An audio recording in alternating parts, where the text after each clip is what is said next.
So okay, title run అనేది already ఒక dubbing సినిమాతో హిట్ ఉన్న టైటిల్. రన్ అనేది చాలా చాలా పాజిటివ్ వర్డ్ అండి. రన్ సినిమాలో బాబీ సింహాని అంటే తను తెలుగువాడైనా నేషనల్ అవార్డు తీసుకున్న వాడిని ఇప్పటివరకు ఎవరు ఇంట్రొడ్యూస్ చేయలేదు. మీరు తీసుకొచ్చి మళ్ళీ తెలుగు వాళ్ళు చూపించగలుగుతున్నారు. చాలా చాలా ఆప్షన్స్ అనుకున్నాం, ఒక 8 ఆప్షన్స్, బట్ ఏది ఎక్కలా. లేదండి ఒరిజినల్ అతను చేస్తే బాగుంటుంది అంటే ట్రై చేశారు. లేదు అతను చాలా పెద్ద ఆర్టిస్ట్, బిజీ ఆర్టిస్ట్. ఇంత మంచి కథ, ఇంత మంచి ప్లాట్ అని ఇది మన వాళ్ళకి చెప్పాలి, కానీ ఆ మలయాళ తమిళ్ ఫీల్ అనేది ఉండొద్దు.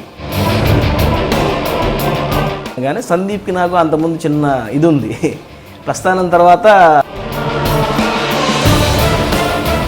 మిస్టర్ నోకయ్య తర్వాత చాలా గ్యాప్ తీసుకున్నారు. లైక్ సబ్జెక్ట్స్ గురించా లేదంటే ఛాన్స్కు వెయిట్ చేశారా? యాక్చువల్గా నేను రామ్ చరణ్ గారికి ఒక కథ చెప్పున్నాను మధ్యలో. అది నా డ్రీమ్ ఫిల్మ్ అనే చెప్పాలి. అంత ఇష్టమైన కథ నాకు. ఒక 5-6 ఇయర్స్ వర్క్ చేసిన కథ తనకు బాగా నచ్చింది.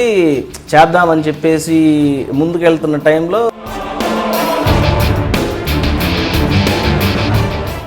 అంటే చాలామంది కొంచెం హంగామా చేస్తారు కొంతమంది మ్యూజిక్ డైరెక్టర్లు. ట్యూన్ రావాలి కదా, అప్పుడైనా ట్యూన్ 2 రోజులు ఆగు, 6 రోజులు ఆగు, 10 రోజులు ఆగు, మ్యూజిక్ సెట్టింగ్స్ అది ఇదని ఏ హడావిడి ఉండదు, నీట్గా వచ్చి అదే. ఎందుకంటే అతను అదే పని మీద ఉంటాడు, వేరే పని లేదు అతనికి.